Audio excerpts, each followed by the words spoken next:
بڑی ہی شادمانی و مسرت والی رات ہے، بڑی ہی خوشی کی رات ہے۔ ایسی راتیں بہت کم میسر ہوتی ہیں۔ حضرات، برادر مرحوم، آپ لوگ نام جانتے ہوں گے، برادر مرحوم علی اکبر صاحب، جانتے ہیں نا؟ علی اکبر صاحب، اور ان کو عرفی نام سکرا بھی لوگ کہتے تھے، جانتے ہیں؟ یہ ہمارے کلاس فیلو تھے، ہمارے ساتھ پڑھتے تھے۔ انہی کا ایک واقعہ میں آپ کو عبرتناک واقعہ میں آپ کو سنا کر رخصت ہو جاؤں گا۔ حضرات، ان کی بات اچانک مجھے آج یاد آئی کہ جب ہم اور وہ دونوں قرآن شریف پڑھ رہے تھے مدرسے میں، تو انہوں نے مزاحیہ طور پر کہا ہو، یا اللہ جانے کس نیت سے، کس مقصد سے اس نے کہا۔ جب ہم دونوں ساتھ پڑھتے تھے تو وہ سبق سنا کر کے آئے، وہ بھی بیٹھے، ہم بھی بیٹھے، بیٹھ کر انہوں نے مجھ سے کہا کہ صادق، ہم لوگ تو قرآن شریف پڑھتے ہیں، اور کہیں ہم لوگ بڑے ہو جائیں گے، ہماری شادی ہو جائے گی تو بچہ ہوگا تو ہمارا بچہ قرآن پڑھے گا کہ نہیں؟ میرا بچہ قرآن پڑھے گا یا نہیں؟ تو میں آج ایک تفتیش کے لیے یہ معلوم کرنا چاہتا ہوں۔ ان کو شاید 3 لڑکے ہیں، 3 لڑکے ہیں۔ اب تینوں میں سے کسی نے قرآن پڑھا ہے یا نہیں، اللہ ہی جانتا ہے۔ پڑھا ہے؟ نہیں پڑھا۔ ان کی بات مجھے یاد آئی کہ جب میری شادی ہو جائے گی اور بچہ ہوگا تو شاید قرآن پڑھے یا نہ پڑھے، پڑھ پائیں گے یا نہیں پڑھ پائیں گے، اللہ اکبر۔ لیکن میں اس کو صرف ایک نسخہ بنایا ہوں، اور میں آپ کو بتانا چاہتا ہوں کہ مسلمانوں، یہ مسلمان چاہے کوئی بھی انسان، کسی بھی مذہب کا، کسی بھی دھرم کا ماننے والا انسان جب دنیا میں پیدا ہوتا ہے تو وہ علم سیکھتا ہے، اور یہ دنیا جو ہے علم سیکھنے کی جگہ ہے۔ یہ دنیا کیا ہے؟ علم سیکھنے کی جگہ ہے، اور اس کے لیے کوئی قید نہیں ہے، یعنی عمر کی قید نہیں ہے کہ ابھی ہم 10 سال کے ہیں تو علم سیکھیں گے، قرآن پڑھیں گے، 15 سال کے ہوں گے تو قرآن پڑھیں گے، علم سیکھیں گے، اور 20 سال کے ہو جائیں گے تو قرآن پڑھنا چھوڑ دیں گے۔ ایسا نہیں ہے۔ قرآن کی تعلیم مسلمانوں کو اگر نہیں پڑھا ہے تو اب سے شروع کر دیں پڑھنا، اور قرآن سیکھنا شروع کر دیں، اور مرنے سے پہلے تک آپ قرآن کی تعلیم جاننا ہے، قرآن پڑھنا سیکھ لیں۔ قرآن اللہ کی مقدس کتاب ہے، اس کتاب میں اللہ تبارک و تعالی نے ارشاد فرمایا، ان الدین عند اللہ الاسلام، اللہ کے نزدیک اگر کوئی دین ہے تو وہ دین اسلام ہے۔ حضرات، دین کو تو ہم بھی مانتے ہیں، دین کو ہمارے اسلاف کرام بھی مانتے تھے، ہمارے آباء و اجداد بھی مانتے تھے، اسی اسلام پہ وہ بھی چلتے تھے، اسی اسلام پہ ہم بھی چل رہے ہیں، لیکن ہمارا چلنا الگ ہے، ان کا چلنا الگ تھا۔ اسی لیے میں نے ایک شعر کہا ہے، الٹے ہی چال چلتے ہیں دیوانے گانے عشق، آنکھوں کو بند کرتے ہیں دیدار کے لیے۔ حضرات، آج ہم آنکھ کھول کر کے دیکھتے ہیں تو نہیں دکھائی دیتا، آنکھ کھول کر کے دیکھتے ہیں تو نہیں دکھائی دیتا، اور ان کا حال یہ تھا کہ آنکھ بند کرتے تھے تو عرش اعظم لوح محفوظ کو دیکھ لیا، آنکھ بند کرتے تھے تو زمین کی تحت سرا کو دیکھ لیا کرتے تھے. کتنی قوت تھی, کیسی قوت تھی, کیسی طاقت تھی. اللہ اکبر. وہ قرآن کی طاقت تھی, علم کی طاقت تھی, شریعت کی طاقت تھی. لیکن وہ لوگ جو بھی کام کرتے تھے تو اسلام کی بقا کے لیے, اسلام کی حفاظت کے لیے, اسلام کو بچانے کے لیے, خدا کو راضی کرنے کے لیے, خدا کو راضی کرنے کے لیے. آج ہم شادی کرتے ہیں تو اپنے نفس کی خواہشات کے لیے, نفسی خواہشات کو بجھانے کے لیے.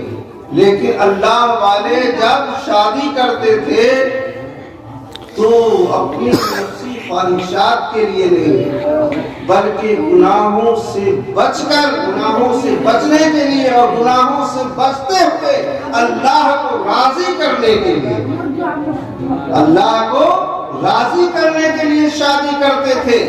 سرسری طور پر ایک واقعہ آپ کو سنا دیتا ہوں. دریائے دجلہ کہاں ہے معلوم ہے آپ کو؟ اس کی دوری میں لے جائیں گے تو رات زیادہ ہو جائے گی. کھانا ہے بولا آپ لوگ, کھانا یہاں ہے, دعوت ہے؟ نہیں دعوت نہیں. تو ایک واقعہ سناتا ہوں کہ ایک بزرگ دریائے دجلہ کے اس طرف رہتے تھے اور ایک بزرگ دریائے دجلہ کے اس طرف. دونوں میں بڑی دوستی تھی, بڑی گہری دوستی تھی. اللہ والے نے کہا کہ آنکھوں کو بند کرتے ہیں دیدار کے لیے تو بتائے دریائے دجلہ کے اس طرف ہے, ایک دریائے دجلہ کے اس طرف ہے. بتائے دونوں بزرگ دو طرف ہیں. بات کیسے ہوتی ہے؟ نہ موبائل کا زمانہ ہے, نہ کوئی ایسے آلات کا زمانہ ہے, کوئی ایسی چیز نہیں ہے. لیکن دو بزرگ دونوں طرف ہے, بڑی گہری دوستی ہے. تو ایک بزرگ نے کہا اپنے دوست کے لیے, اپنے خادم کو بلایا اور کہا کہ دیکھو یہ کھانا لو اور یہ کھانا لے کر تم میرے دوست کے قریب چلے جاؤ. کہا بزرگ رات کی تاریکی ہے, اندھیرا ہے, اور اس تاریکی میں اور اس رات کے عالم میں جب میں دریا کے قریب جاؤں گا, دریا میں کشتی بھی نہیں, ناؤ بھی نہیں ہے, میں دریا کو کیسے پار کروں گا؟ تو جس نے کھانا دیا تھا اس اللہ والے نے کہا کہ جاؤ اور دریائے دجلہ کے قریب جا کر کہنا میں اس کے نزدیک سے آ رہا ہوں. اے دریائے دجلہ, اے موت کی طغیانی, میں اس کے قریب سے آ رہا ہوں جس نے اپنی عمر میں یا اپنی زندگی میں ابھی تک اس نے شادی ہی نہیں کی.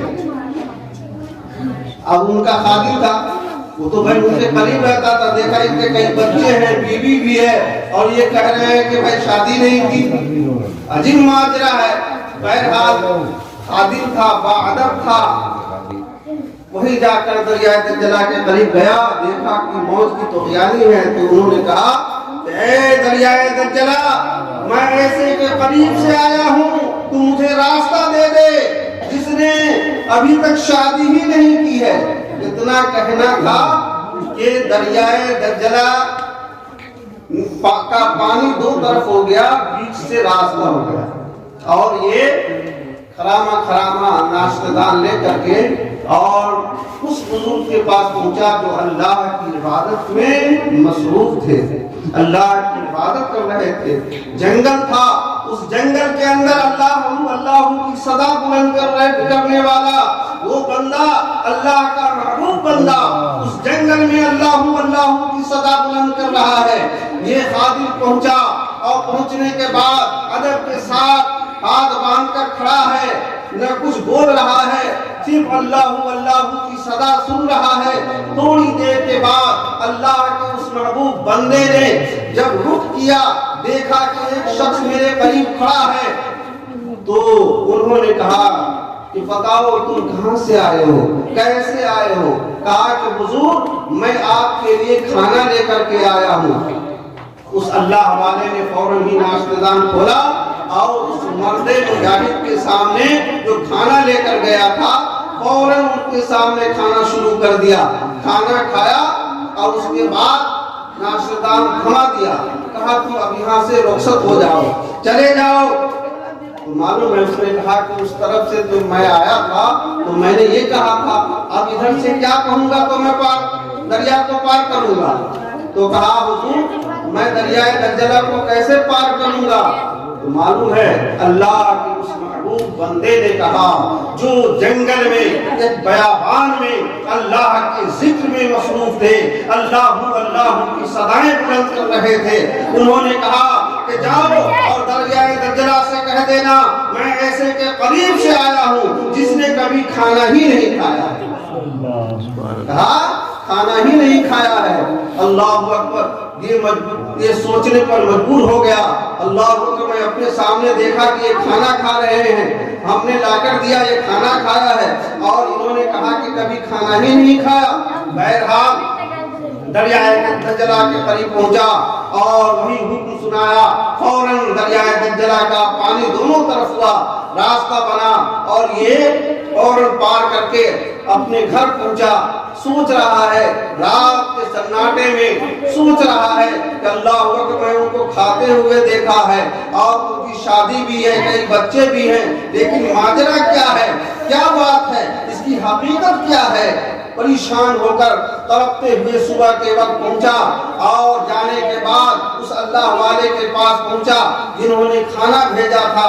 کہا کہ حضور اس میں ماجرا کیا ہے، بتا دیا جائے، کیا راز اس میں پوشیدہ ہے. تو معلوم ہے اللہ کے محبوب بندے نے کہا کہ سنو سنو، میں نے جو شادی کی ہے حقیقت میں میں نے شادی کی ہے، لیکن اپنی نفسی خواہشات بجھانے کے لیے نہیں، اپنے دل کو خوش کرنے کے لیے نہیں، اپنے اس مال و اسباب اکٹھا کرنے کے لیے نہیں، اپنے آپ کو دہیز لینے کے لیے نہیں، بلکہ میں نے جو شادی کی ہے اللہ کی رضا کے لیے کی ہے، اللہ کی خوشنودی کے لیے کی ہے، اللہ کو پانے کے لیے کی ہے، اللہ کو حاصل کرنے کے لیے کی ہے کہ جب میں شادی کروں گا گناہ سے بچ جاؤں گا اور اس سے جو بچہ پیدا ہوگا وہ اللہ کا نام لے گا، اللہ کا ذکر ہوگا، اور بندوں کی تعداد میں اضافہ ہوگا اور وہ بندے جہاں جہاں جائیں گے اللہ کا ذکر ہوگا.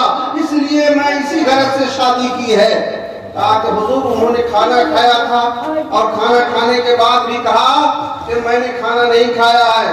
تو کہا کہ سنو، حقیقت میں جو اللہ والے ہوتے ہیں یہ سوچ کر کھانا نہیں کھاتے کہ میں بہت تندرست ہو جاؤں گا، بہت طاقتور ہو جاؤں گا، میری عمر بڑی لمبی ہو جائے گی. ایسا نہیں ہے. اللہ والے جو کھانا کھاتے ہیں اللہ کو خوش کرنے کے لیے اور اس غرض سے کھانا کھاتے ہیں کہ کھانا دانا اگر پیٹ کے اندر جائے گا، پانی پیٹ کے اندر جائے گا تو میری روح زندہ رہے گی، میں زندہ رہوں گا، خون کی روانی رہے گی، اللہ کی عبادت ہوگی، اللہ کی عبادت کرنے میں کوئی کمی نہیں ہوگی. آج معلوم ہے اللہ کی عبادت کرنے کے لیے اگر ہم لوگ جوانی کے عالم میں نہیں کرتے ہیں تو بڑھاپے میں کیا عبادت کریں گے؟ جوانی کا جب یہ عالم ہے، آج کے اس دور میں ایسا وقت چل رہا ہے کہ 40 کودتے پھرتے لڑکھڑانے لگتے ہیں، پیر کہیں ہے، ہاتھ کہیں ہے، نہ سجدہ صحیح سے ہو پاتا ہے، نہ رکوع صحیح سے ہو پاتا ہے، نہ تشہد میں صحیح سے بیٹھ پاتے ہیں. اس لیے عبادت جو ہے جوانی کی عبادت افضل عبادت ہے. جس نے جوانی میں عبادت کے لیے کی ہے اللہ اکبر، اس کی عبادت کا کیا کہنا، وہ دنیا میں بھی کامیاب ہے، قبر کی منزل میں بھی کامیاب ہے، میدان محشر میں بھی کامیاب ہے. مسلمانوں عبادت کرو اور قرآن کی تعلیم سیکھو. جو حضرات، جو میرے بھائی یا بہنیں قرآن پڑھنا نہیں جانتے ہیں آج سے بھی سیکھنا شروع کر دیں. اس میں شرم کی کیا بات ہے، اس میں شرم نہیں کرنا چاہیے. جب چاہیں جس عمر میں چاہیں قرآن سیکھیں، نماز کا طریقہ سیکھیں. اللہ تبارک و تعالیٰ سے دعا ہے کہ ہم تمام مسلمانوں کو صراط مستقیم پر چلنے کی توفیق عطا فرمائے اور اسلام کو سیکھنے کا بہترین طریقہ عطا فرمائے.